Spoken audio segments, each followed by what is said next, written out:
தனிமைகள் தொல்லை தந்தாலே துணையை கேட்கின்றோம். துணை வரும் நெஞ்சை கொள்ளாமல் தனியே தேகின்றோம்.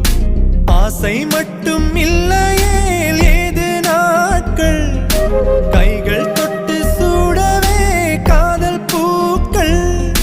கண்ணை விற்று ஓவியம் வாங்கும் இந்த ஊரிலே அன்பை வைத்து வாழலாம். சுகம் என தினம் சுமைகளில் மகிழ்ந்திரு. தேவதையே வாவா, என் தேவதையே வாவா, உன் இருவிழி அசைவுகள் எழுதிடும் கவிதை நான்.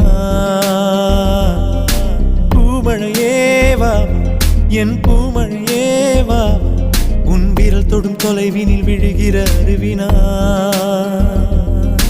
நீரில்லாமல் மீன்களும் வேறில்லாமல் பூக்களும் பாவம் தானே பூமியில் சிலுவைகளும் சிறக